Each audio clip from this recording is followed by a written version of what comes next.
After 6 years of building the most profitable division at Meridian Financial, my CEO, Donatello Voss, humiliated me by firing me in front of 40 colleagues for budget constraints. As security escorted me out, I handed him an elegantly wrapped box with a serene smile. A farewell token of my appreciation, I said quietly.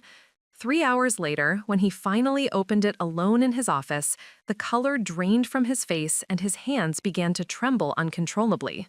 Before we jump back in, tell us where you're tuning in from, and if this story touches you, make sure you're a subscriber, because tomorrow, I've saved something extra special for you. Tell us a duh. The quarterly board meeting at Meridian Financial was supposed to be a celebration.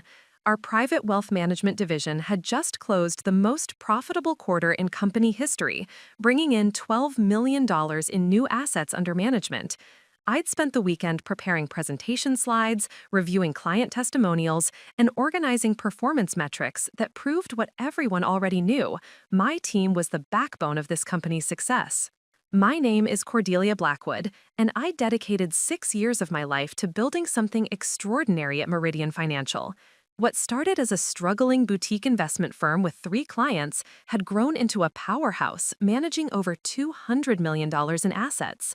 I'd personally recruited 18 of our 22 highest value clients, developed our signature investment strategies, and built a team of analysts who'd become legends in the industry. That Tuesday morning in November, I walked into the mahogany-paneled boardroom wearing my lucky navy Armani suit. The autumn sunlight streamed through floor-to-ceiling windows, illuminating 40 colleagues, board members, and department heads. Everyone seemed unusually tense, avoiding eye contact and speaking in hushed whispers. Donatello Voss stood at the head of the polished conference table like a king holding court. At 58, he commanded respect with his silver hair, custom Italian suits, and presence that could fill any room. For 6 years, I'd considered him not just my CEO, but a mentor who'd guided my career from ambitious associate to division head. Ladies and gentlemen, Donatello's voice boomed across the room, commanding immediate silence. Before we review our quarterly achievements, I need to address some significant organizational changes that will take effect immediately. My stomach tightened. Several board members looked uncomfortable, their eyes fixed on the table. Patricia Rothschild, our CFO, was nervously adjusting her pearl necklace. As you all know, Donatello continued, the financial services industry is evolving rapidly. Market volatility, changing regulations, and economic uncertainty require us to make difficult but necessary decisions to ensure Meridian's long-term viability. This wasn't about celebrating success. This was about cuts, restructuring, possibly layoffs. But surely not me. Not after bringing in $12 million in new business. After extensive consultation with the board, Donatello's eyes landed directly on me. We've determined that certain positions, while historically valuable, are no longer aligned with our strategic direction. The room fell silent. You could hear the antique clock ticking, the air conditioning humming, 40 people holding their breath simultaneously. Cordelia Blackwood, he said my name like reading from a script, devoid of warmth. Your employment with Meridian Financial is terminated, effective immediately, due to budgetary constraints and organizational restructuring. The words didn't compute. Terminated? After 6 years of building his company from a struggling startup into an industry powerhouse? After personally generating over 60% of the firm's total revenue? I could feel 40 pairs of eyes on me. My direct reports, Maxwell Chen, Isabella Rodriguez, and Jasper Whitmore, looked stunned, their mouths slightly open in disbelief. I don't understand, I heard myself saying, voice steady despite the earthquake in my chest. Our division just had its most profitable quarter in company history. Donatello's expression remained impassive, almost cold. This decision is based on comprehensive financial analysis that extends beyond quarterly performance metrics. The board has determined that your compensation package now represents an unsustainable expense given current market conditions. Unsustainable expense? I generated $12 million in revenue in 3 months, and my annual compensation was less than 3% of what I brought the company. We've decided to consolidate the private wealth management division, Donatello continued clinically. Your specialized role is no longer necessary given our streamlined operational model. I looked around the room, searching for allies, for someone who would speak up. Maxwell looked frozen. Isabella stared at her hands. Even Patricia remained silent. Security will escort you to collect personal items, Donatello announced. All company property will be collected before you leave. This wasn't spontaneous. This was calculated, planned, executed with military precision. But instead of tears or protests, I reached into my leather portfolio and pulled out a small gift box wrapped in elegant silver paper with midnight blue ribbon. Donatello, I said, voice carrying across the room with crystalline clarity. Before I leave, I have something for you.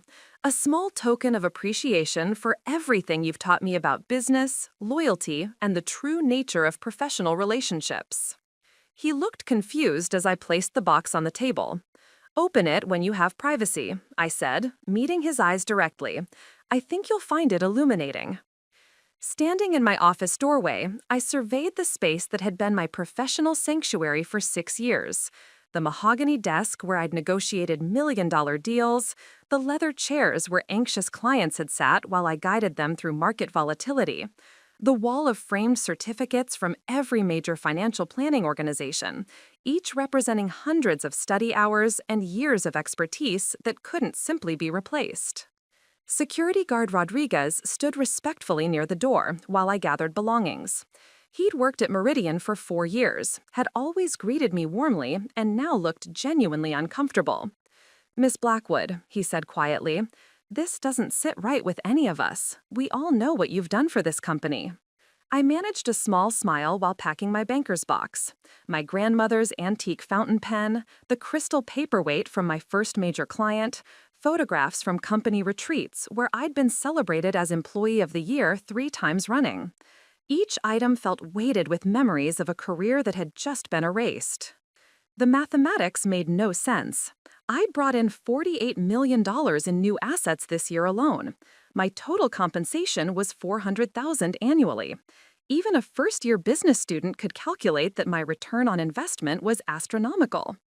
But the personal numbers haunted me more. 60-hour work weeks had become normal. I'd missed my sister's wedding for a client crisis in Dubai. I'd postponed vacation plans 7 times in 3 years.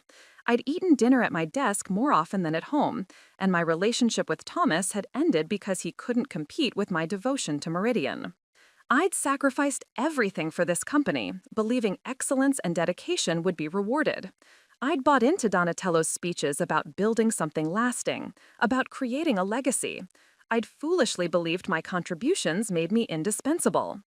The reality was brutally different. Despite generating more revenue than any other employee, despite building a client base other firms would kill for, despite creating industry best practices, I was still expendable. As I packed industry journals and client thank you letters, Maxwell Chen appeared in my doorway. His usually composed expression showed barely controlled anger. "This is insane, Cordelia," he whispered, glancing at security. "You built this division from nothing. Half our clients specifically asked to work with you." I continued packing methodically. "Sometimes business decisions don't make rational sense, Maxwell." $12 million this quarter alone, he pressed. The Henderson portfolio, the Morrison Trust, the Singapore expansion, that was all your work. The Henderson portfolio represented 18 months courting Victoria Henderson, 6 trips to her Hamptons estate, learning about her sustainable investing passion, crafting custom strategies that grew her $10 million initial investment to nearly $18 million.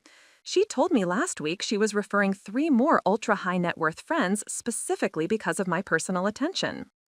The Morrison Trust was 4 generations of family wealth I'd convinced to leave their previous firm after disappointing service. The Singapore expansion was entirely my initiative, generating $8 million in new business in 14 months. All that institutional knowledge, those relationships, those strategies, where would they go? How could Donatello believe consolidation would maintain the specialized service that attracted these clients? Isabella Rodriguez knocked softly on my frame. As my junior partner and mentee for 2 years, she looked devastated, eyes red-rimmed, clutching a tissue. I don't understand how they can do this, she said, voice breaking. You taught me everything about client relationship management. You're why I stayed in finance instead of going to law school. The weight of untended consequences settled on my shoulders.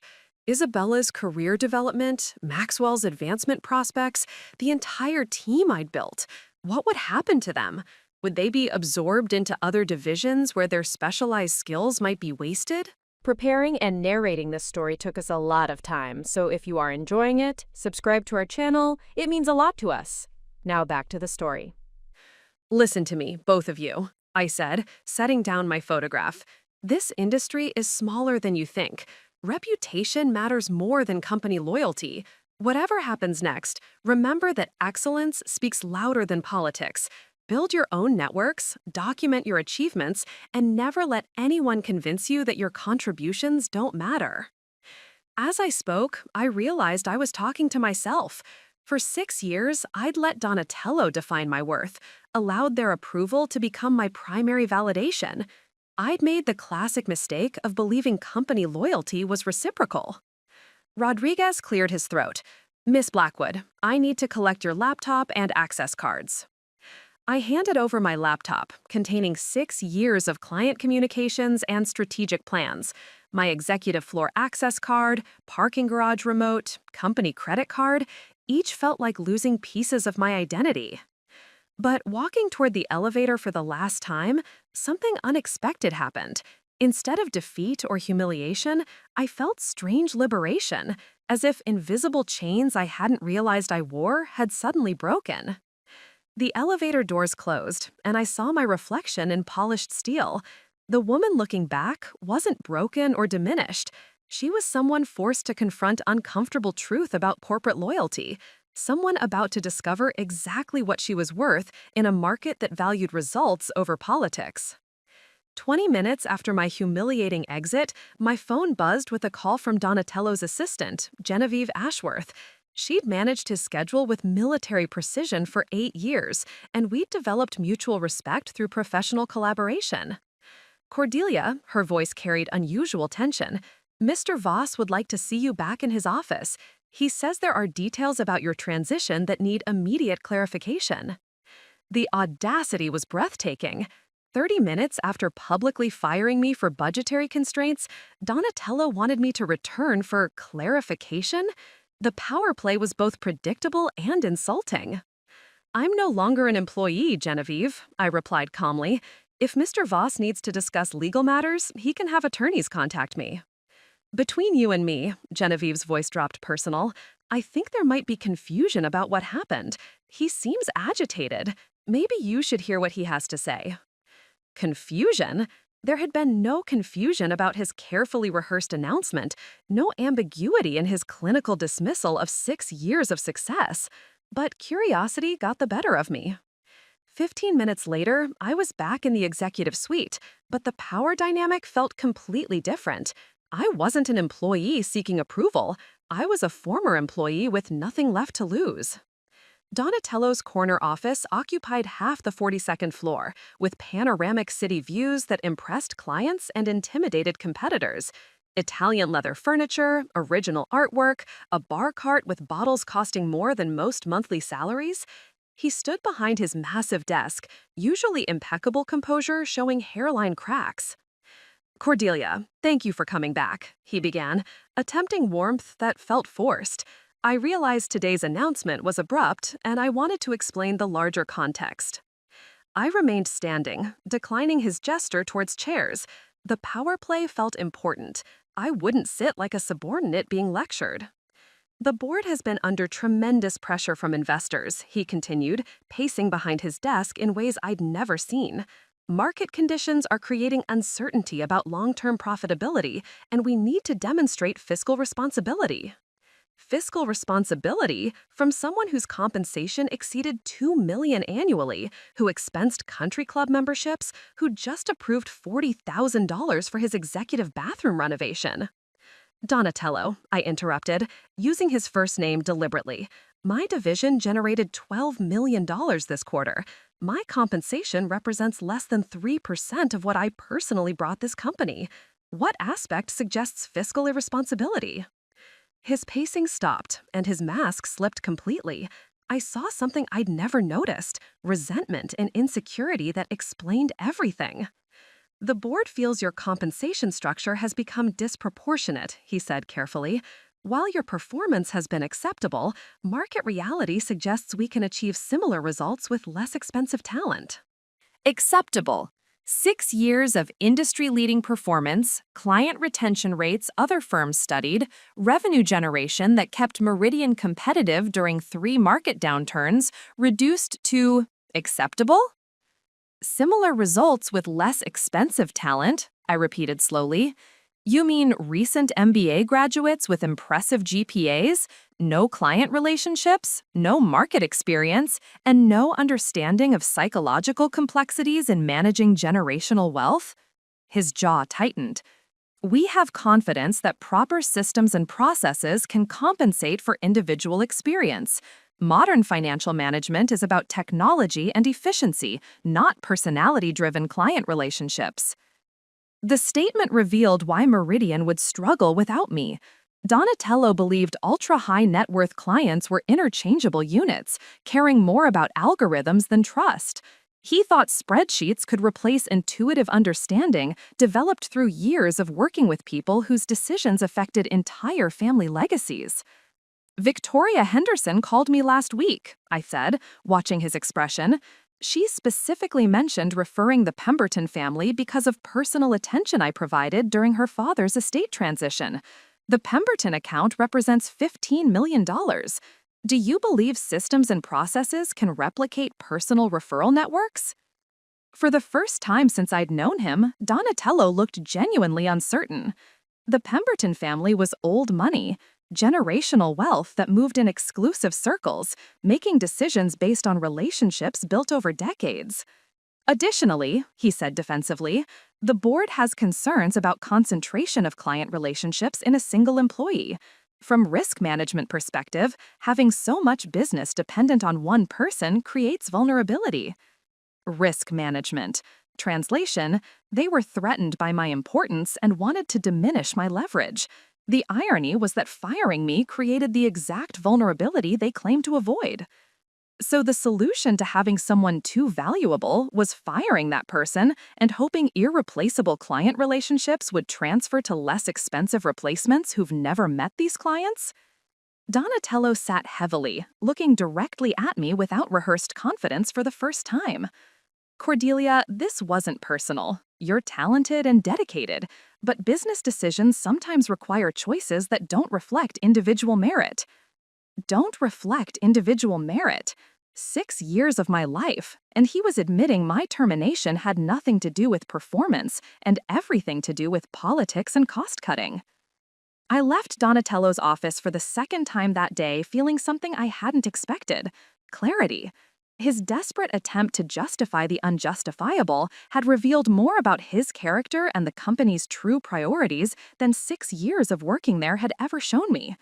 The drive home through downtown traffic gave me time to process what had really happened and what it meant for my future. My apartment in the historic Riverside district had always been my sanctuary. The converted loft with exposed brick walls and original hardwood floors represented everything I'd worked for: independence, success, and the kind of sophisticated urban lifestyle that financial magazines featured in their young professionals living their best life articles. But walking through my front door that Tuesday evening, the space felt different somehow. Smaller, maybe, or less significant than it had that morning. I poured myself a glass of the Bordeaux I'd been saving for a special occasion and sat in my leather reading chair, staring out at the city lights beginning to twinkle in the gathering dusk. For the first time in years, I had nowhere to be, no client calls to return, no reports to review, no market analysis to prepare for the next day's meetings. The silence was both liberating and terrifying. My phone had been buzzing intermittently since leaving Meridian's offices. Text messages from colleagues who'd witnessed the board meeting, missed calls from clients who'd somehow already heard about my departure, and 3 voicemails from my sister Evangelion in Portland, who had an uncanny ability to sense family crisis from 3,000 miles away. I listened to her messages first. Delia, I saw something on LinkedIn about changes at your company. Call me when you get this. Then, an hour later, Okay, I'm officially worried now. Mom called and said she heard from Mrs. Patterson that something happened at your work. What's going on?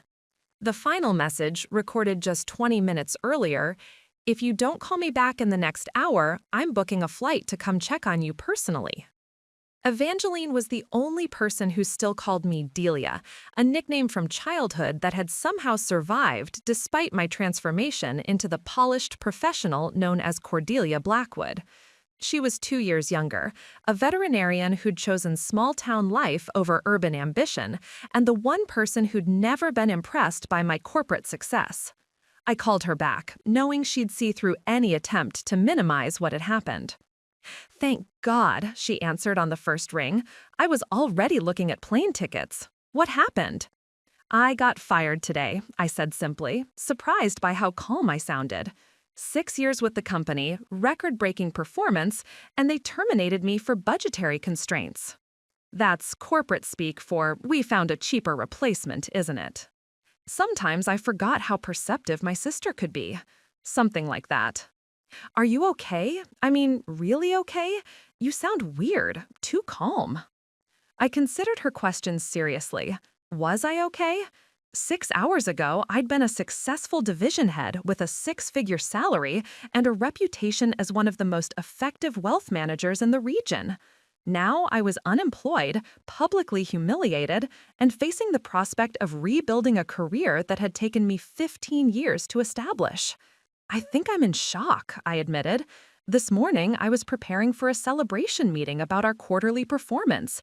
By lunch, I was being escorted out by security. It doesn't feel real yet." "What about money? Do you need anything? I know you live in that expensive apartment and drive that ridiculous car." The practical concerns hadn't hit me yet. My savings account could cover expenses for several months, and my investment portfolio, managed with the same careful analysis I'd provided to clients, would provide additional security. But Evangeline was right about my lifestyle. The downtown loft, the German luxury sedan, the wardrobe of designer suits that projected success in client meetings, all of it had been calibrated for a specific income level that no longer existed. "I'll be fine financially," I assured her, "at least for a while. It's more about, I don't know how to explain it. I defined myself by that job, Evie. For 6 years, I was Cordelia Blackwood, division head at Meridian Financial. Now I'm just unemployed." "Maybe that's not such a bad thing," she said quietly. "When's the last time you took a real vacation, or went on a date, or called me just to talk about something other than work?" Her questions stung because I couldn't remember the answers. Work had consumed everything: my time, my energy, my identity, even my relationships. Thomas had ended our 2-year relationship because I'd canceled too many weekend plans for client emergencies. My college friends had stopped inviting me to their gatherings because I'd declined too many times, citing work obligations. "You used to paint," Evangeline continued. "Remember? You had that easel in your college apartment, and you'd spend entire Sundays working on landscapes. When's the last time you touched a paintbrush?" I looked across my living room to the closet where my art supplies had been stored for almost 4 years. Expensive brushes and half-used tubes of oil paint, abandoned when Meridian's demands had grown too consuming to allow for personal creativity. "I don't have time for hobbies anymore," I started to say, then caught myself. I didn't have time. Exactly. Maybe losing this job is the universe telling you to remember who you were before you became a corporate machine. After we hung up, I sat in the growing darkness of my apartment, considering her words. Who had I been before Meridian Financial? Before the designer suits and client dinners and 60-hour weeks?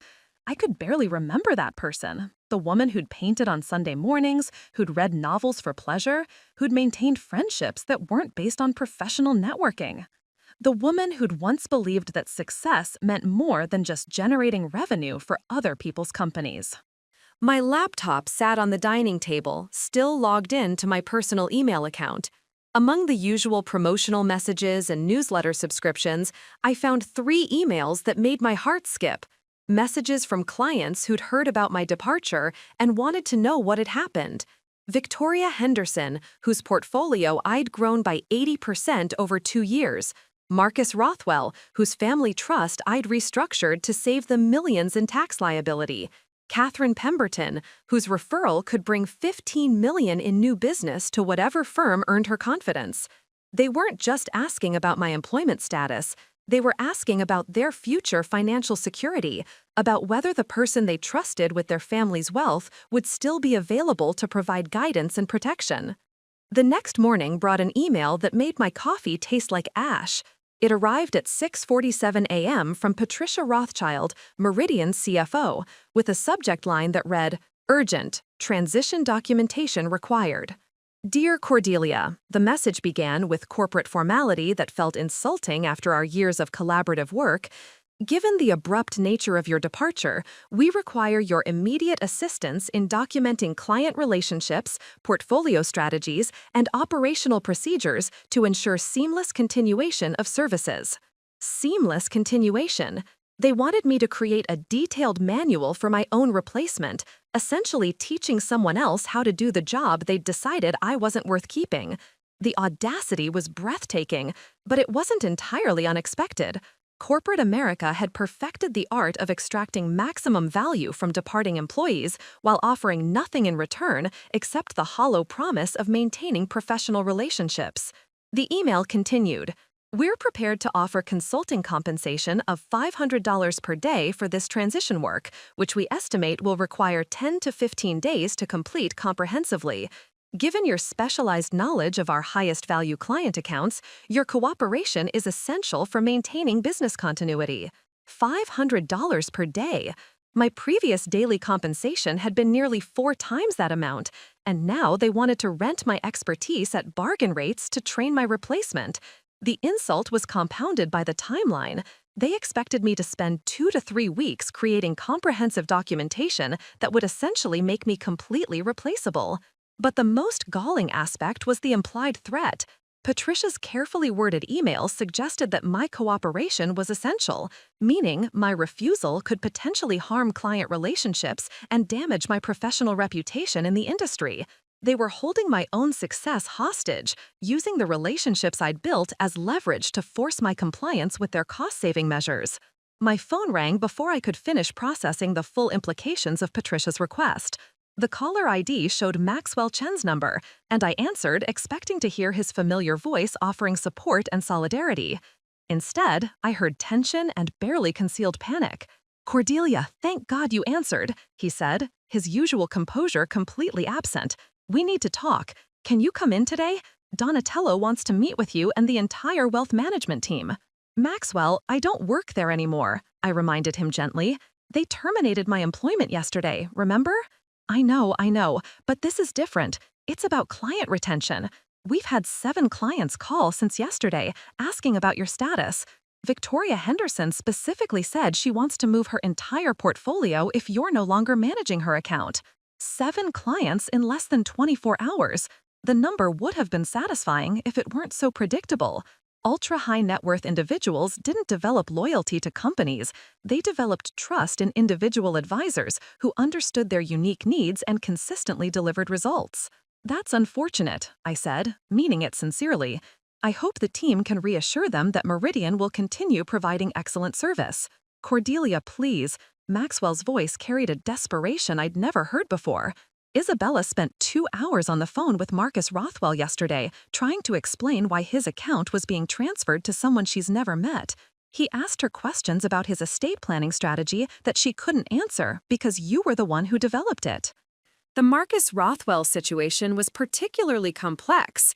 His portfolio included international investments across 7 countries, a charitable trust with specific tax implications, and a succession plan for his manufacturing business that required coordination with legal and accounting professionals I'd worked with for 3 years. Isabella was brilliant and capable, but she'd never been involved in the intricate details of his multi-generational wealth strategy. "And that's just the beginning," Maxwell continued. "The Morrison Family Trust called this morning wanting to schedule a meeting with you specifically.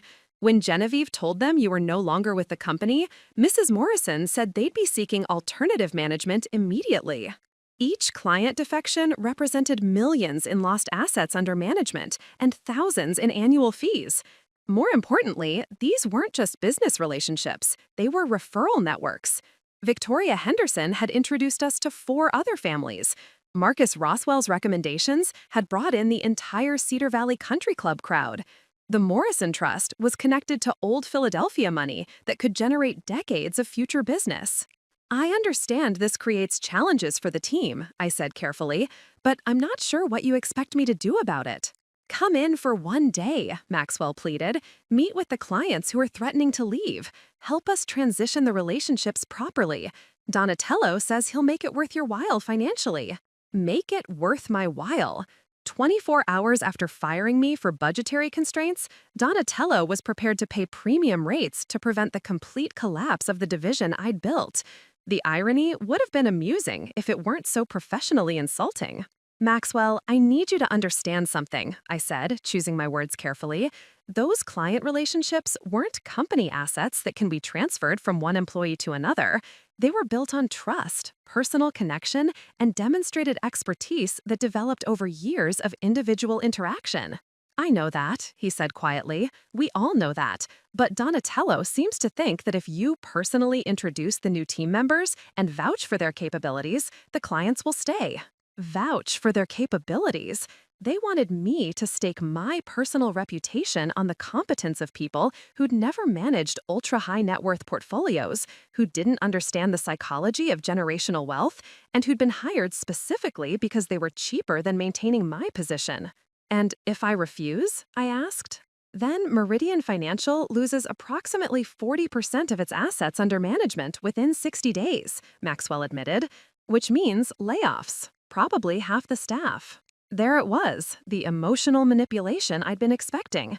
They'd created a crisis through their own poor decision-making, and now they wanted me to solve it by sacrificing my dignity and professional integrity. My refusal to cooperate would be framed as abandoning former colleagues, rather than as the natural consequence of terminating the person who'd built those relationships. I'm sorry, Maxwell, I said finally.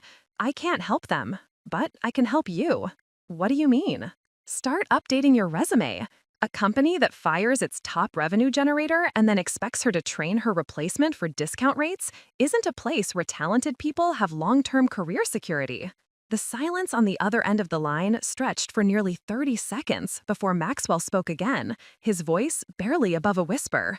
You're right. God, Cordelia, you're absolutely right. What are we even doing here? It was a question that would haunt Meridian Financial for months to come, but it wasn't my responsibility to answer it anymore. 3 days after my termination, curiosity got the better of me. I found myself parked across the street from Meridian Financial's building at 7:30 a.m., watching my former colleagues arrive for another day of dealing with the crisis my departure had created. I told myself I was there to return my company parking pass to security, but the truth was more complicated. I needed to see how they were handling the fallout, needed to witness the consequences of Donatello's decision firsthand. The executive parking garage required a keycard I no longer possessed, so I waited in the public visitor area on the building's ground level. Through the floor-to-ceiling windows of the lobby, I could see the controlled chaos that had become Meridian's new normal. Employees clustered in small groups, their body language tense and urgent. Phones rang constantly at the reception desk. I watched Genevieve Ashworth hurry past with a stack of client files that probably represented damage control efforts. What I hadn't expected was to overhear a conversation that would change everything I thought I knew about my termination. I was approaching the security desk when I heard familiar voices coming from the executive elevator alcove, a semi-private area where sound carried differently due to the marble acoustics. Donatello's distinctive baritone was unmistakable, but it was the second voice that made me freeze in place. Sebastian Hartwell, chairman of Meridian's board of directors, and the man whose investment had saved the company during the 2019 market downturn. The Henderson account alone represents $8 million in assets under management, Donatello was saying, his voice carrying a strain I'd never heard before. If she takes the Pemberton referrals with her, we're looking at a $23 million loss in the first quarter. Then why the hell did you fire her? Sebastian's response was sharp, angry. I specifically told you that Cordelia Blackwood was untouchable. Her performance metrics were the only reason I approved the board's confidence vote in your leadership last year. My blood went cold. Sebastian had explicitly protected my position, and Donatello had fired me anyway. But why? You don't understand the full situation, Donatello replied, his tone becoming defensive. Cordelia was becoming a liability. She was asking questions about billing procedures, requesting documentation about client fee structures, getting too involved in areas that weren't her concern. Billing procedures, fee structures. My stomach dropped as I remembered the conversation I'd had with Donatello 6 weeks earlier about discrepancies I'd noticed in client statements. I'd thought I was being helpful by pointing out what appeared to be accounting errors. Instead, I'd apparently stumbled onto something much more serious. What kind of questions? Sebastian's voice had gone dangerously quiet. She noticed that some clients were being charged for services they weren't receiving, Donatello admitted reluctantly. Portfolio management fees for accounts that were essentially on autopilot, advisory charges for consultations that never happened. Standard industry practice, really, but she seemed to think it was some kind of ethical violation. Standard industry practice. He was describing deliberate fraud as if it were as common as charging for paper clips. My discovery hadn't been about accounting errors at all. I'd uncovered systematic client billing fraud that had probably been going on for years. Jesus Christ, Donatello, Sebastian's voice carried a mixture of disgust and disbelief. You fired your top revenue generator because she discovered you were stealing from clients? Do you have any idea what this exposure could do to the company if it becomes public? It's not stealing, Donatello protested weakly. It's creative fee interpretation. Every major firm does it. The margins on these accounts are thin, and we need to maximize profitability to stay competitive. By committing fraud? By using industry-standard billing practices that our attorneys have reviewed and approved. I pressed closer to the marble column that was concealing my presence, my heart pounding so loudly I was afraid they might hear it. Everything about my termination suddenly made perfect sense. I hadn't been fired for budgetary reasons or organizational restructuring. I'd been eliminated because I'd discovered evidence of systematic client fraud and had been naive enough to bring it to Donatella's attention directly. How much are we talking about? Sebastian asked. Maybe 200,000 annually across all accounts, Donatello said, as if the number were inconsequential. It's not significant in the context of our overall revenue stream. $200,000 stolen from clients who trusted Meridian with their family wealth? Clients like Victoria Henderson, who'd referred her friends based on her confidence in our ethical standards. Clients like Marcus Rothwell, who'd moved his entire family trust to us because he believed we operated with integrity. And Cordelia had documentation of this, Sebastian pressed. She had questions, Donatello corrected, spreadsheets with highlighted discrepancies, client statements she'd cross-referenced with service records. Nothing definitive, but enough to cause problems if she decided to pursue it further. So, you fired her. I eliminated a potential threat to the company's stability and profitability. The callousness in Donatello's voice was breathtaking. 6 years of my dedication? 6 years of building his company's reputation, and he'd reduced me to a potential threat that needed elimination? Not because my performance was inadequate, not because of budget constraints, but because I'd accidentally discovered his criminal activity and had been honest enough to ask questions about it. You realize, Sebastian said slowly, that firing her for discovering fraud makes us liable for wrongful termination and whistleblower retaliation claims that could destroy the company entirely? Only if she can prove the billing irregularities were intentional, Donatella replied, and only if she decides to pursue legal action, which seems unlikely given her professional reputation and desire to maintain industry relationships. They were counting on my professionalism and industry connections to keep me quiet about criminal behavior. They'd calculated that I'd value my career reputation more than exposing fraud, that I'd choose silent compliance over legal action that might damage my prospects with other firms. Besides, Donatello continued, she signed a comprehensive non-disclosure agreement as part of her employment contract. Any attempt to publicize internal company practices would violate those terms and expose her to significant legal liability. My non-disclosure agreement. I remembered signing the document during my initial hiring process, a standard legal protection that prevented employees from sharing proprietary information or client data with competitors. But I'd never imagined it might be used to silence whistleblowing about criminal activity. This is insane, Donatello, Sebastian said finally.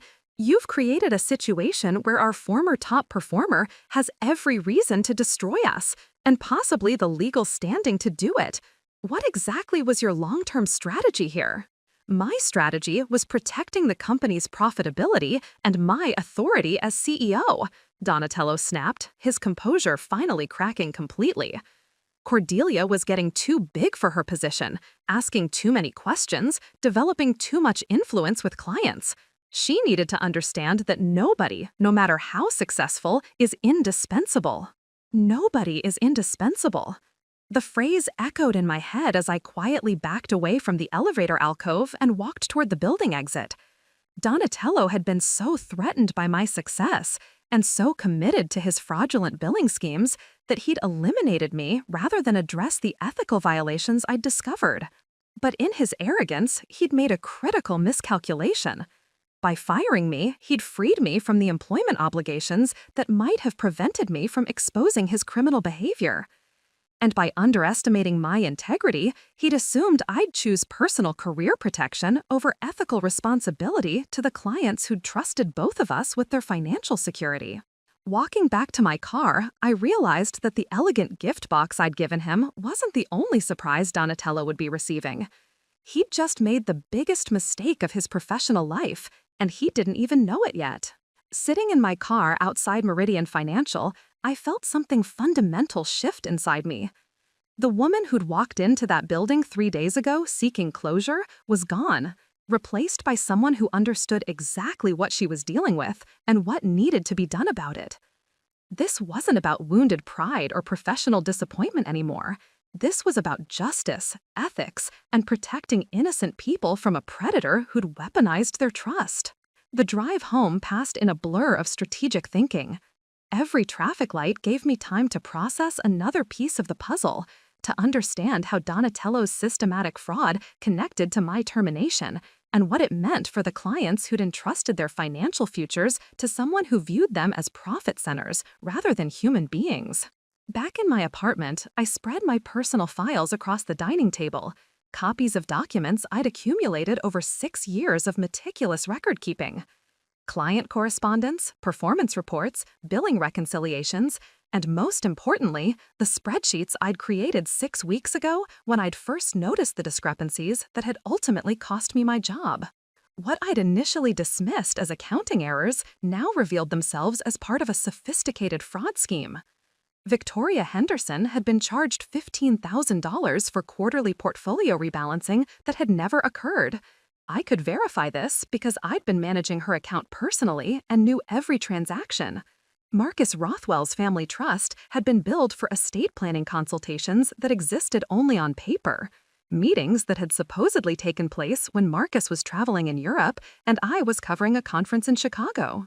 The pattern was consistent across dozens of accounts: phantom services, inflated fees, charges for work that had been automated or simply never performed. The total annual theft wasn't the maybe $200,000 Donatello had casually mentioned to Sebastian. It was closer to $500,000 extracted from clients who'd never questioned bills because they trusted Meridian's integrity. But understanding the scope of the fraud was only the beginning. The real question was what to do about it, and that required me to confront some uncomfortable truths about my own complicity in the system I was now determined to expose. For 6 years, I'd focused exclusively on client performance and relationship management, trusting that the business operations side of Meridian was handled ethically by people I respected. I'd signed off on billing summaries without scrutinizing individual line items, assuming that Patricia Rothschild's financial oversight would catch any irregularities. I'd been so consumed with generating revenue and building relationships that I'd failed to notice systematic theft happening right under my supervision. The guilt was crushing. These weren't just account numbers or asset totals, they were real people who trusted me with their family's financial security. Victoria Henderson, who'd invited me to her daughter's wedding and spoke about me as if I were family. Marcus Rothwell, who'd named me executor of his charitable foundation because he believed in my integrity. Catherine Pemberton, who was considering moving her entire extended family's wealth management to Meridian based on my personal recommendation. They'd all been victimized by fraud that I should have discovered years earlier. My professional excellence in client service had provided perfect cover for criminal activity that violated everything I claimed to stand for. But guilt, I realized, was a luxury I couldn't afford right now. My clients needed protection, and I was possibly the only person positioned to provide it. Donatello had made a critical error by firing me. He'd eliminated the one person who might have been willing to handle the situation quietly, internally, through proper channels that could have corrected the billing issues without destroying the company. Now, there was no internal solution possible. I was no longer bound by employee loyalty or corporate hierarchy. I was a former employee with documented evidence of criminal activity, and I had both the legal standing and moral obligation to expose what I'd discovered. My phone buzzed with another text from Maxwell. Emergency team meeting called for tomorrow morning. Donatello wants to discuss client retention strategies. Isabella says 3 more accounts are threatening to leave. Client retention strategies? They were still focused on damage control rather than addressing the underlying fraud that had created this crisis. They genuinely believed they could manipulate their way out of the consequences of criminal behavior by finding better ways to manage client relationships. I typed back, "Not my problem anymore. But Maxwell, you should know that client defections are the least of Meridian's concerns right now." "What do you mean?" I stared at my phone for a long moment before responding. Ask Donatello about his billing practices. Ask him why he really fired me, and then decide whether you want to be working there when the truth comes out. Setting my phone aside, I opened my laptop and began drafting 2 documents that would change everything. The first was a detailed report documenting every instance of billing fraud I could verify with my personal records, complete with client names, dates, amounts, and supporting evidence. The second was a formal complaint to the Securities and Exchange Commission's Office of Whistleblower Protection, outlining Donatello's criminal activity and my termination for discovering it. But before I submitted either document, I needed to make one more call. A call to the one person who could help me understand the legal implications of what I was about to do and ensure I was protecting myself as well as the clients who'd been victimized. My college roommate, Angela Morrison, had become one of the most respected securities fraud attorneys in the region. We'd maintained our friendship despite my consuming work schedule, and she'd always told me to call if I ever encountered ethical issues in my profession. "Cordelia," she answered on the second ring. "This is a pleasant surprise. How are you?" "I'm unemployed as of 3 days ago," I said without preamble, "and I've just discovered that my former CEO has been systematically defrauding clients for years.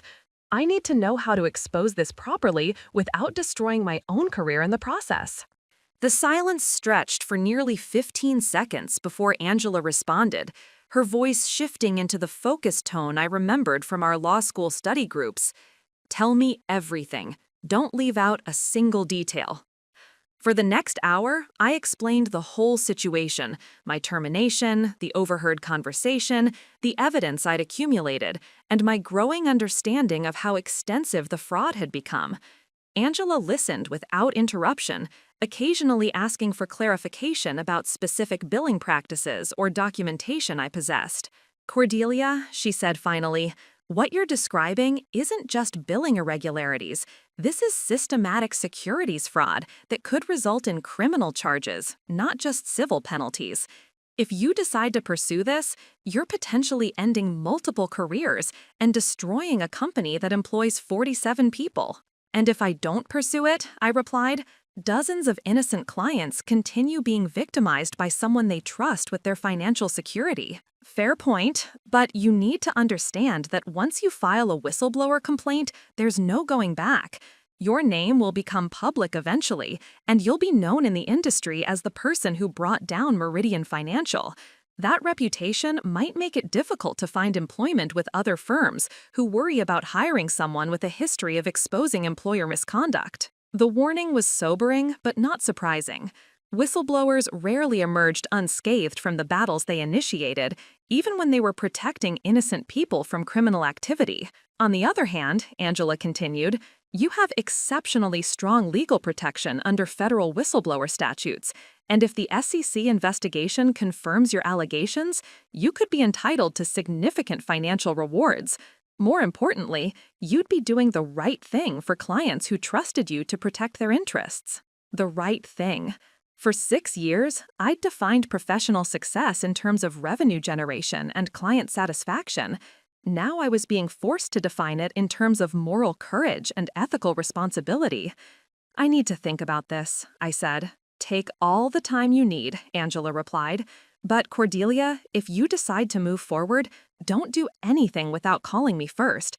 This kind of case requires careful preparation and strategic timing. After hanging up, I sat in the gathering dusk of my apartment, surrounded by evidence of fraud and facing the most consequential decision of my professional life. Tomorrow, I could choose the safe path, remain silent, find a new job, rebuild my career at a different firm, and pretend I'd never discovered Donatello's criminal activity. Or I could choose justice, knowing it might cost me everything I'd worked for, but protect the people who'd trusted me with their financial futures.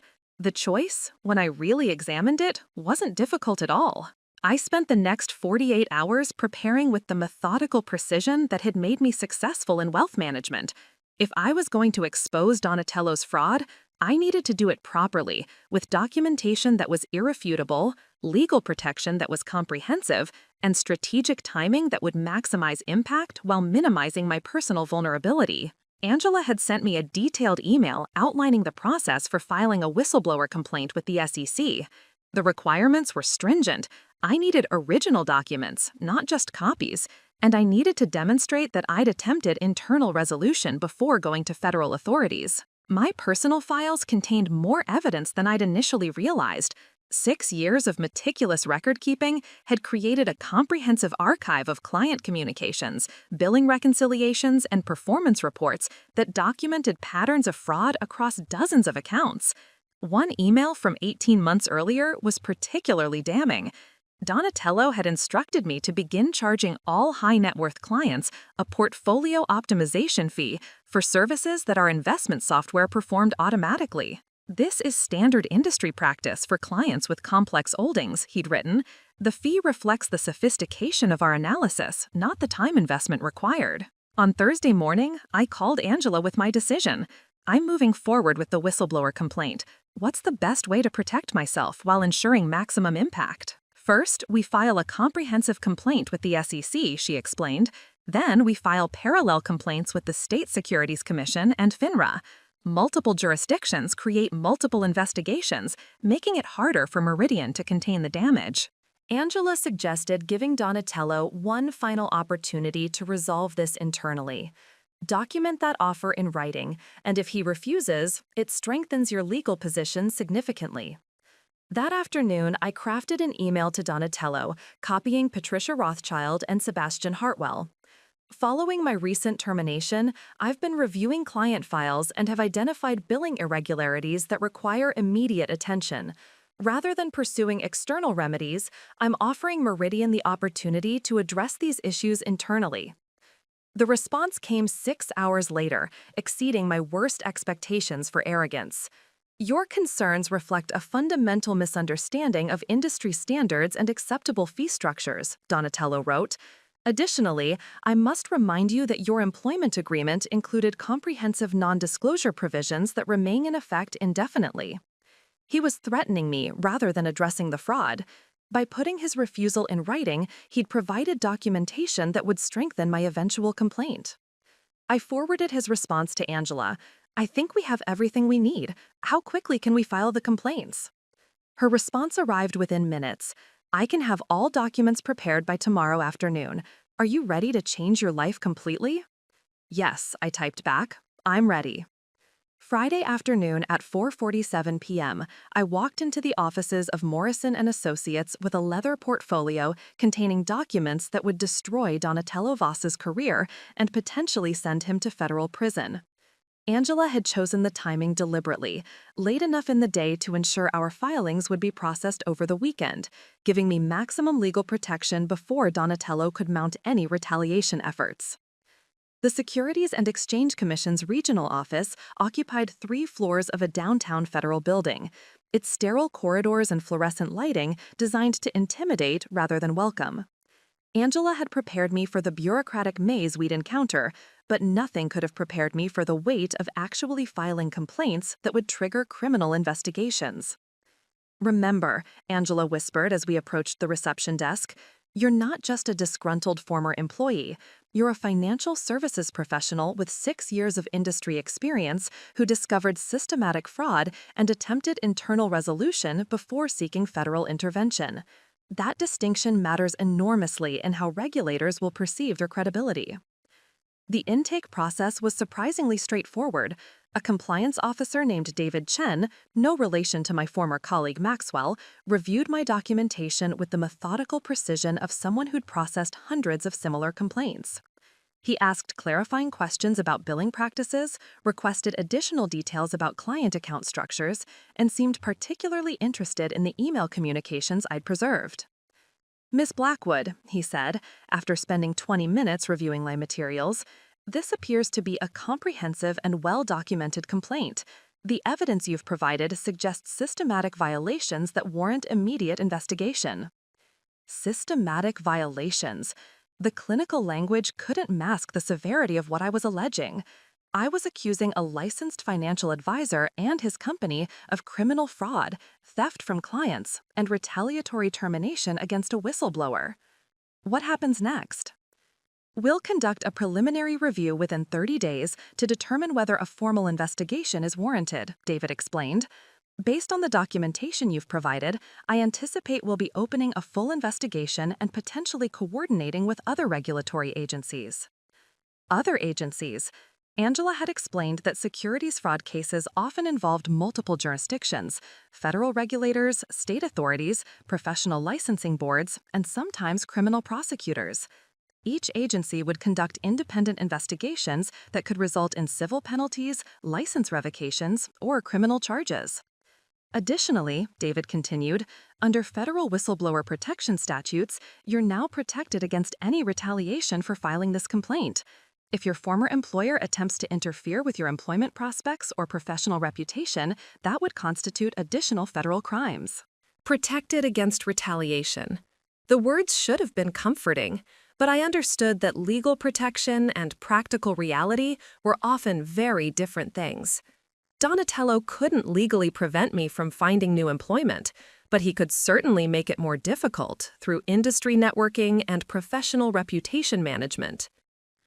After completing the SEC filing, we drove across town to the State Securities Commission office, where we repeated the process with slightly different forms and procedures. The state investigator, Patricia Williams, seemed even more interested in my case than the federal authorities had been.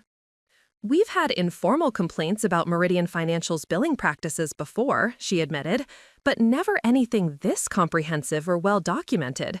If your allegations are substantiated, this could be the largest securities fraud case in the state this year. Largest case of the year? I was beginning to understand that my decision to expose Donatello's fraud would have consequences far beyond my personal situation. Media attention, industry scrutiny, and professional reputation impacts that would affect everyone associated with Meridian Financial. By 6:30 p.m., we'd completed filings with 3 separate agencies, the SEC, the State Securities Commission, and the Financial Industry Regulatory Authority. Each complaint was identical in substance, but tailored to the specific jurisdiction's requirements and enforcement priorities. It's done, Angela said as we walked back to the parking garage. As of right now, you have federal whistleblower protection and multiple agencies are reviewing your evidence. There's no going back from this point. No going back. I felt a strange mixture of relief and terror as the implications settled in. For a week, I'd been carrying the burden of knowing about systematic fraud and feeling responsible for protecting victimized clients. Now, that responsibility had been transferred to federal authorities, with the power and resources to investigate properly and hold criminals accountable. But I'd also just guaranteed that my name would be associated with this scandal indefinitely. Win or lose, succeed or fail, I'd always be known as the whistleblower who'd brought down Meridian Financial. My phone had been silent all day. I'd turned off notifications to avoid distractions during the filing process. When I finally checked my messages that evening, I found 14 missed calls and 27 text messages, mostly from Maxwell and Isabella, but several from numbers I didn't recognize. The most interesting message had come from Victoria Henderson, the client whose portfolio I'd managed for 4 years. "Cordelia, I heard troubling rumors about Meridian Financial today. Can we schedule a private meeting to discuss my account? I'm concerned about some billing issues that may require attention." Victoria had discovered the fraud independently. Her message suggested that other clients might be conducting their own investigations into Meridian's billing practices, possibly prompted by the uncertainty created by my departure and the company's obvious struggles with client retention. I was drafting a careful response to Victoria when my doorbell rang. Through the peephole, I could see Rodriguez, the security guard from Meridian Financial, holding an envelope and looking distinctly uncomfortable. "Ms. Blackwood," he said when I opened the door, "I'm sorry to bother you at home. Mr. Voss asked me to deliver this personally and wait for your response." The envelope was expensive stationery with Donatello's personal letterhead. Inside, I found a single sheet of paper with a handwritten message that made my blood run cold. "Cordelia, I know what you did today. The SEC filing, the state complaints, the coordinated attack on everything we built together. You've made a serious mistake that could destroy both of us. I'm offering you one final opportunity to reconsider your actions. Call me tonight before the situation becomes irreversible for everyone involved. DV." He knew. Less than 3 hours after filing confidential whistleblower complaints, Donatello somehow knew exactly what I'd done and where I'd done it. That level of information suggested connections within the regulatory agencies that were far more concerning than simple fraud. Rodriguez was still waiting for my response, clearly uncomfortable with his role as messenger in what was obviously a threatening communication. "Tell Mr. Voss," I said calmly, "that I have nothing to discuss with him. All future communications should go through attorneys."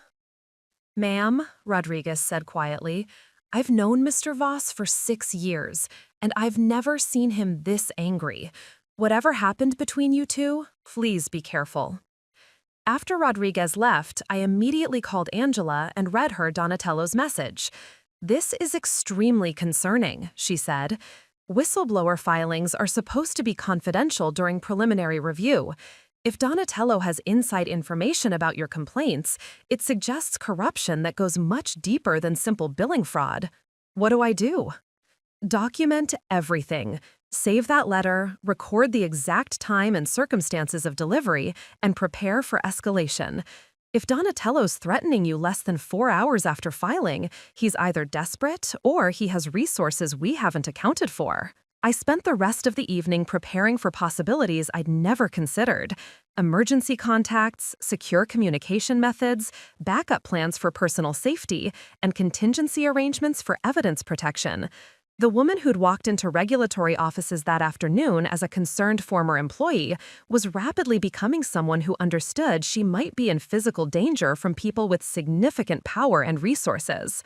But despite the fear, despite the uncertainty about what would happen next, I felt something I hadn't experienced since my termination: clarity of purpose. For the first time in a week, I knew exactly who I was and what I stood for. I was someone who protected innocent people from predators, regardless of the personal cost. Saturday morning brought chaos that exceeded even my worst expectations. My phone started ringing at 6:23 a.m. with calls from numbers I didn't recognize, followed by urgent messages from Maxwell, Isabella, and even Patricia Rothschild. By 7 a.m., it was clear that news of my whistleblower complaints had somehow leaked beyond the regulatory agencies, creating a crisis that threatened to consume everyone associated with Meridian Financial. The first call I answered came from Sebastian Hartwell, the board chairman whose protection I'd apparently enjoyed until Donatello had eliminated me anyway. Cordelia, his voice carried a mixture of urgency and barely controlled panic, we need to meet immediately. There are developments at Meridian that require your input before this situation spirals completely out of control. What kind of developments? I asked, though I suspected I already knew. 3 major clients have filed formal complaints with state regulators overnight, all citing billing irregularities and demanding full audits of their accounts. Victoria Henderson's attorney called Patricia at home at midnight, threatening criminal fraud charges if discrepancies aren't corrected within 72 hours. Victoria had moved quickly. Her independent discovery of the fraud, combined with my whistleblower complaints, had created exactly the kind of coordinated pressure that Donatello couldn't contain through his usual methods of intimidation and misdirection. Additionally, Sebastian continued, someone contacted the financial press. There's a reporter from the Business Journal asking questions about SEC investigations and employee terminations related to billing fraud. Media attention. Angela had warned me this was inevitable once regulatory investigations began, but I'd hoped for more time to prepare for public scrutiny. Financial journalists specialized in exposing industry scandals, and they had resources for investigating complex fraud cases that could accelerate the entire process. Sebastian, I appreciate your call, but I'm not sure how I can help with Meridian's crisis management. I'm no longer an employee, remember? That's exactly why we need your help, he said desperately. You're the only person who understands both the client relationships and the operational issues well enough to help us develop a response strategy that protects everyone involved. Everyone involved. Translation, they wanted me to help them minimize the damage from fraud I'd exposed, possibly by vouching for their good intentions or providing cover for their corrective actions. What exactly are you proposing? I asked. A consulting arrangement, significant compensation in exchange for your expertise in managing this transition properly. You help us communicate with affected clients, assist with the regulatory response, and ensure that any necessary corrections are handled professionally. It was a generous offer wrapped around a fundamentally corrupt proposition. They wanted to pay me to help them manage the consequences of criminal activity I'd risked my career to expose.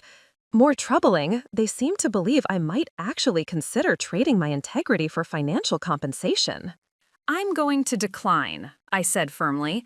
But Sebastian, you should know that this situation is much more serious than client complaints or media attention. The billing fraud I discovered represents systematic criminal activity, not accounting errors that can be corrected with better procedures. The silence stretched for nearly 30 seconds before Sebastian responded, his voice dropping to a whisper. How serious? What are we really looking at here? Federal criminal charges, license revocations, and civil penalties that could bankrupt the company, I said honestly.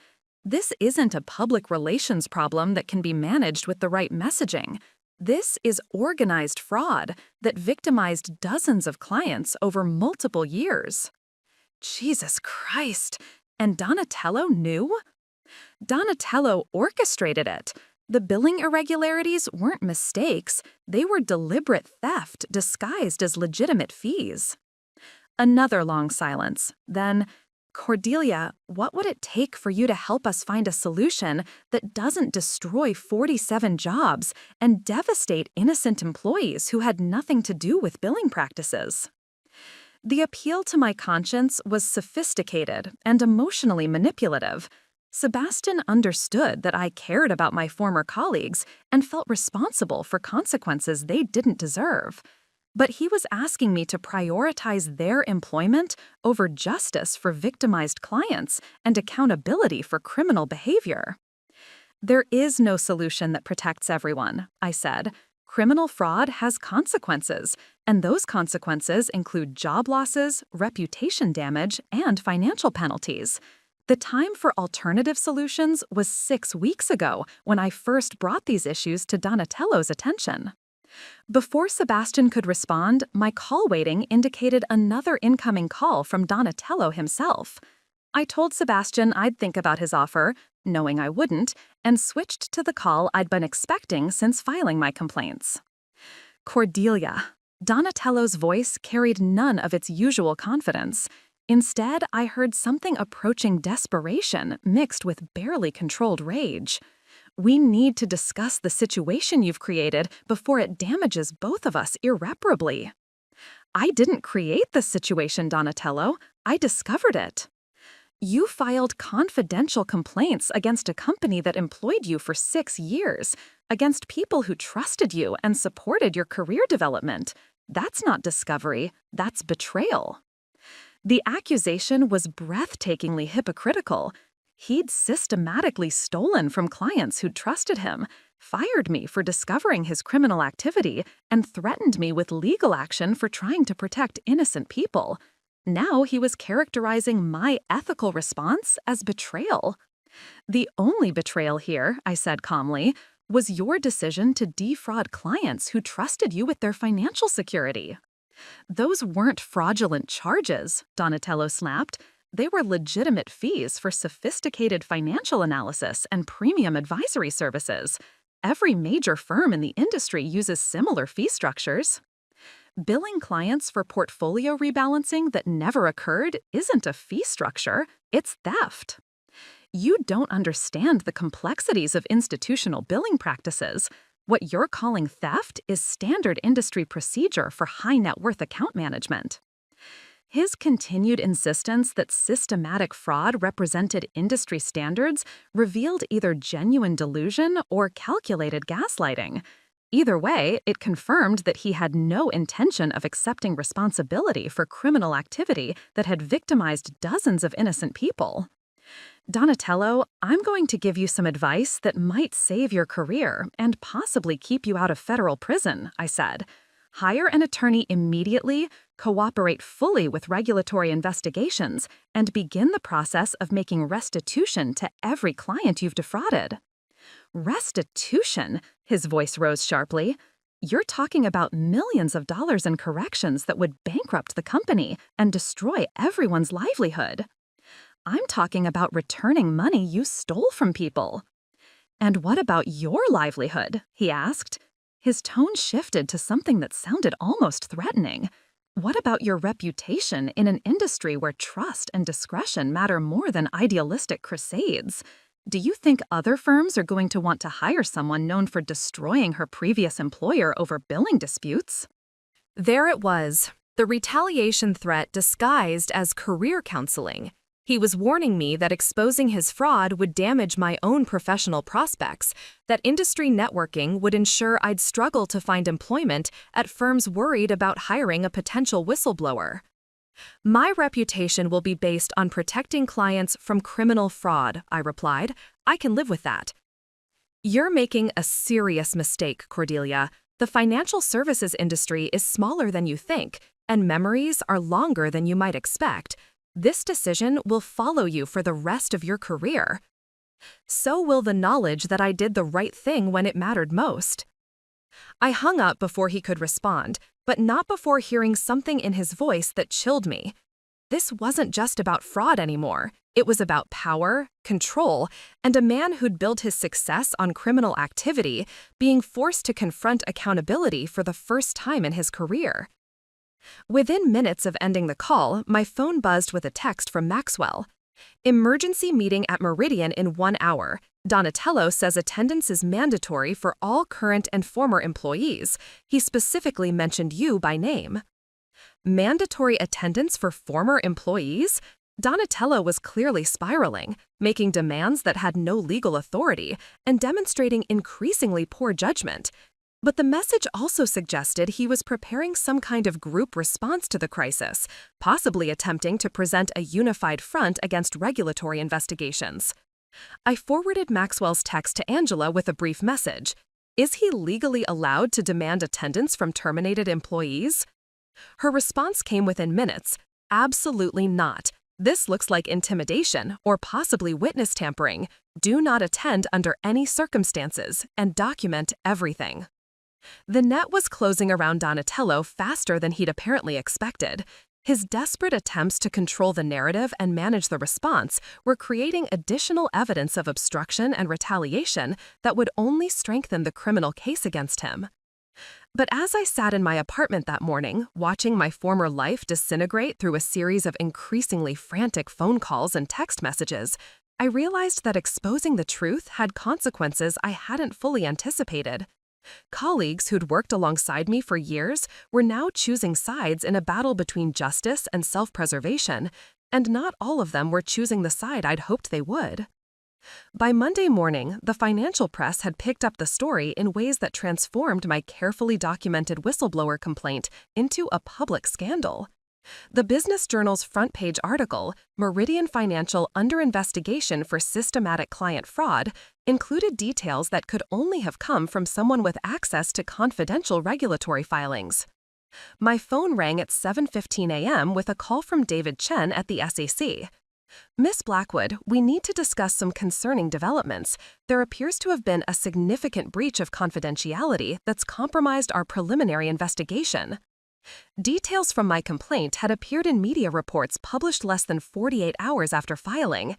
David explained that Donatello had been contacting potential witnesses and attempting to coordinate responses, witness tampering that constituted federal crimes carrying serious penalties.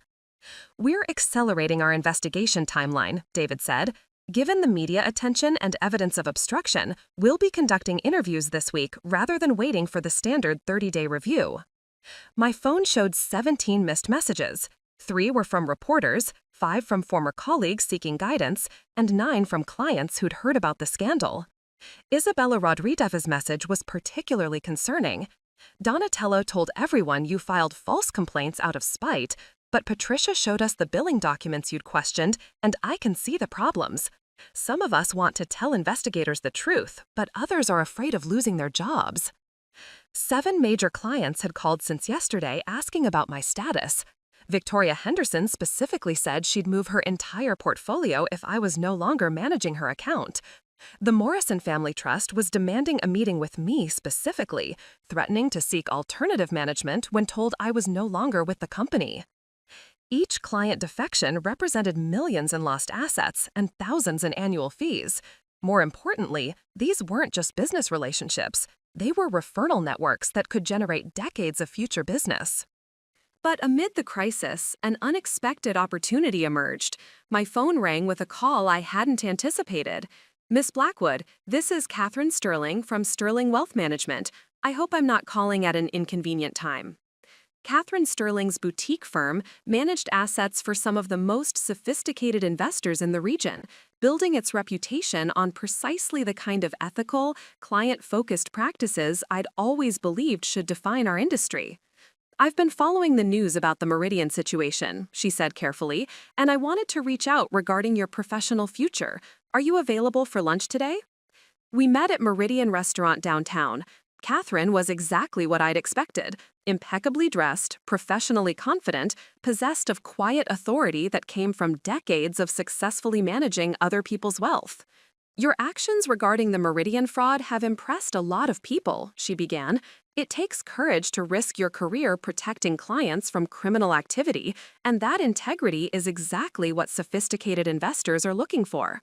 Her offer was generous beyond expectations. Partnership track position as Senior Vice President, base compensation 20% higher than your previous salary, plus performance bonuses and equity participation. Most importantly, a clear path to named partner within 3 years. Additionally, she continued, we want you to bring your existing client relationships.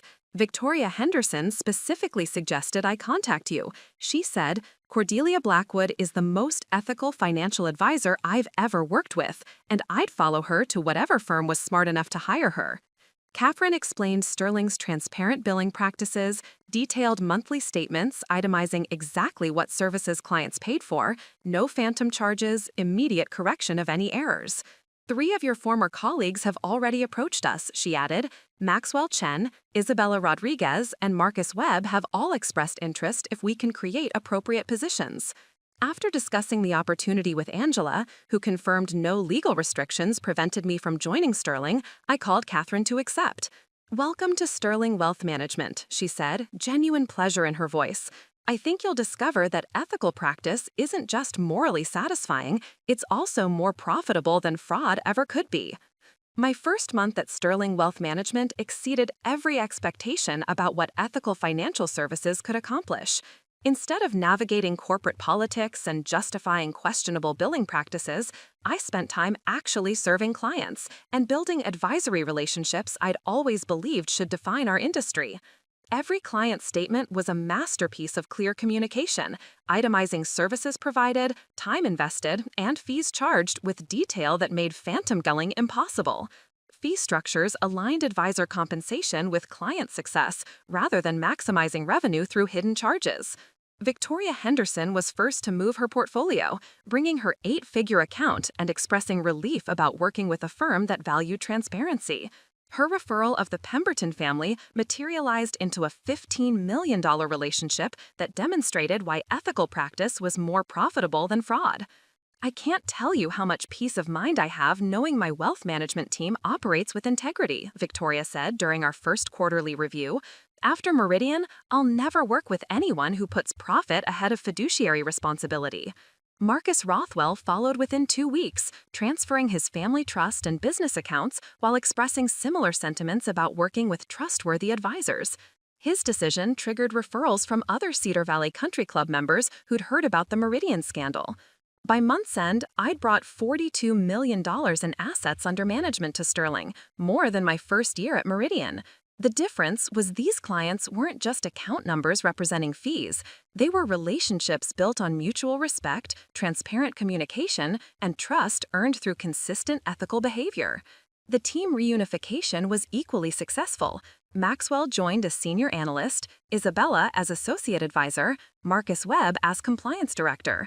Working with my former colleagues in this environment revealed how Meridian's toxic culture had constrained their potential. "We're actually making more money at Sterling than we ever did at Meridian, and we're doing it by providing better service, rather than finding new ways to charge clients for nothing." Catherine Sterling had been an exceptional mentor, sharing insights about business development I'd never learned during my corporate career. "The secret to sustainable success," she explained, "is understanding that ethical practice isn't a constraint on profitability, it's the foundation of lasting profitability. Clients pay premium fees for advisors they trust completely." Industry recognition followed. Financial publications featured articles about ethical wealth management, often citing Sterling as an example. My role in exposing Meridian fraud was characterized as industry leadership rather than whistleblowing. 3 months after joining Sterling, Catherine offered me the partnership position we'd discussed. "You've exceeded every expectation. Your client relationships, team leadership, and commitment to ethical practice have elevated Sterling's reputation throughout the industry." The partnership offer represented complete vindication of my decision to expose the Meridian fraud. 6 months after joining Sterling, the legal machinery finally caught up with Donatello Voss. The SEC's investigation had uncovered systematic fraud spanning 4 years, involving billing irregularities, client fund misappropriation, and securities violations that cost clients over $2 million in stolen fees. The federal criminal indictment charged Donatello with 18 felony counts, including securities fraud, wire fraud, money laundering, and obstruction of justice. Client victim impact statements revealed the human cost. Victoria Henderson's family had lost over $40,000 in phantom charges, money intended for her grandchildren's education. The plea negotiations exposed fraud across 87 client accounts, requiring coordinated deception from multiple employees. Patricia Rothschild, the former CFO, accepted a cooperation agreement, admitting she'd known about the billing fraud for 2 years but remained silent due to job security fears. Most shocking was Sebastian Hartwell's involvement. The board chairman, who'd supposedly protected my position, had been receiving monthly reports about billing irregularities, but chose to ignore them as long as company profits continued growing. Meridian's collapse resulted in unemployment for 43 people, many innocent employees who'd simply followed instructions. The moral complexity of my whistleblowing became apparent as former coworkers dealt with damaged reputations and industry skepticism about their integrity. But the investigations triggered positive industry changes. The SEC implemented new oversight requirements for billing practices, mandating quarterly audits and client statement transparency. State securities commissions increased penalties for billing violations and created whistleblower protection programs encouraging employees to report unethical practices. The media coverage positioned me as a thought leader in financial services ethics. The Financial Planning Association invited me to keynote their annual conference, speaking about fiduciary responsibility and maintaining integrity in profit-driven environments. Your courage in exposing fraud has elevated ethical standards throughout our industry, the association president said during my introduction. You've demonstrated that doing the right thing isn't just morally correct, it's also professionally rewarding. I'd become an unofficial mentor to other professionals facing ethical dilemmas. The pattern was consistent among those who found courage to expose misconduct: initial fear about career consequences, followed by professional recognition and enhanced opportunities with ethical firms. The legal conclusion came 18 months after my initial complaint. Donatello was sentenced to 8 years in federal prison after pleading guilty to 12 felony counts. The judge noted his crimes had undermined public confidence in the financial services industry and threatened the retirement security of vulnerable elderly investors. The National Association of Securities Dealers created the Cordinia Blackwood Award for Ethical Leadership, presented annually to financial services professionals demonstrating exceptional moral courage in protecting client interests. Sterling Wealth Management had become a case study in how ethical practices could drive business growth, with our transparent billing and client retention serving as industry benchmarks. 2 years after Meridian's collapse, Donatello Vaz appeared in Sterling's reception area, looking older and diminished. 18 months in federal prison had thinned his hair, lined his face, and stripped away the commanding presence that once filled boardrooms. His expression carried something that might have been genuine humility. "Hello, Cordelia," he said when I approached. "Thank you for agreeing to see me. I wasn't certain you would."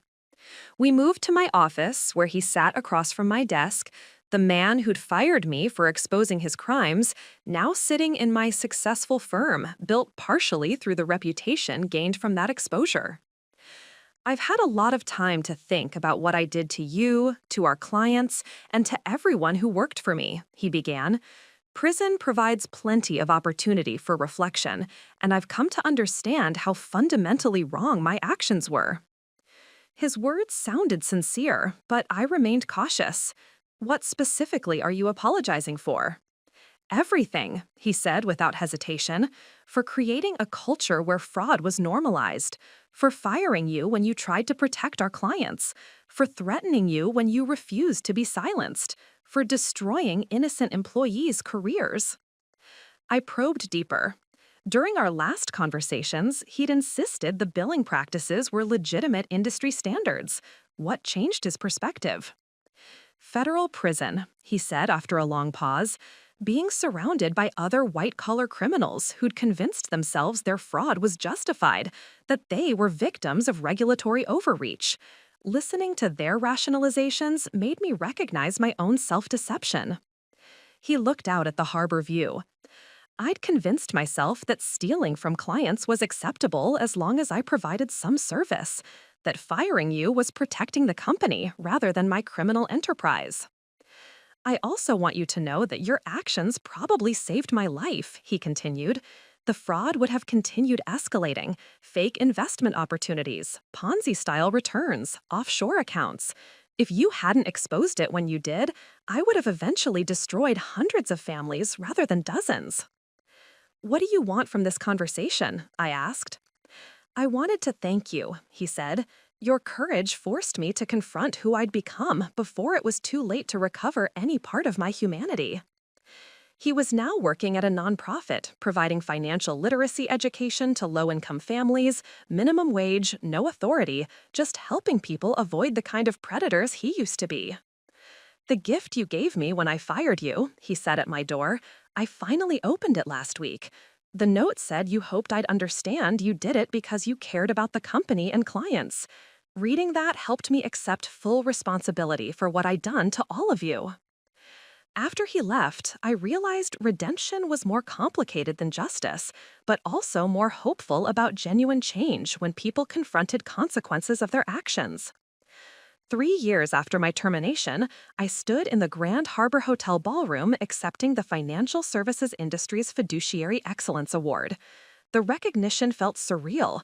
The woman escorted from her office by security was now being celebrated as a visionary leader who'd catalyzed positive industry change.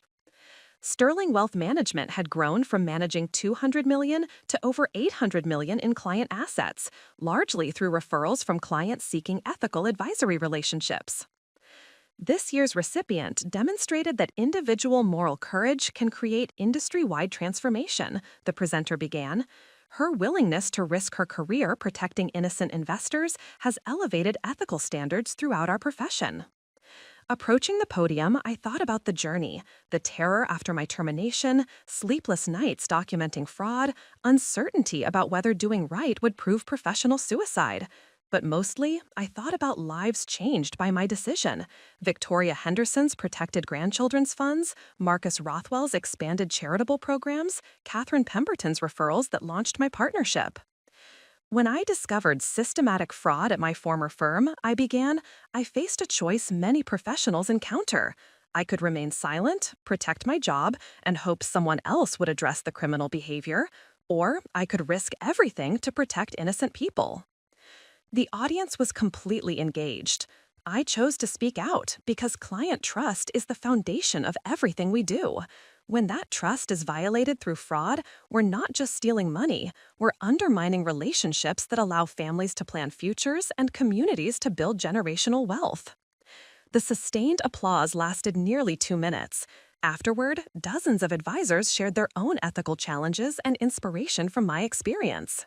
Maxwell and Isabella presented me with a leather album containing photographs and letters from every former Meridian client, along with their families and new advisors. Victoria Henderson's granddaughter had written in crayon, thanking Grandma's money lady for keeping bad people from stealing our college money. Catherine Sterling announced the establishment of the Cordelia Blackwood Institute for Financial Ethics, providing resources for professionals facing moral dilemmas, legal support for whistleblowers, and research aligning advisor compensation with client welfare. Driving home, I reflected on complete transformation from what initially seemed professional suicide. The partnership at Sterling provided financial security exceeding anything at Meridian. Industry recognition created meaningful speaking and consulting opportunities. Most importantly, the work had become genuinely fulfilling. The woman fired for exposing fraud had become someone helping others prioritize integrity over expedience. The career that seemed permanently destroyed had been rebuilt as something more meaningful than originally imagined. Sometimes the best revenge wasn't revenge at all. It was becoming the person you'd always had the potential to be and helping others find courage to do the same. Up next, you've got 2 more standout stories right on your screen. If this one hit the mark, you won't want to pass these up. Just click and check them out. And don't forget to subscribe and turn on the notification bell so you don't miss any upload from us.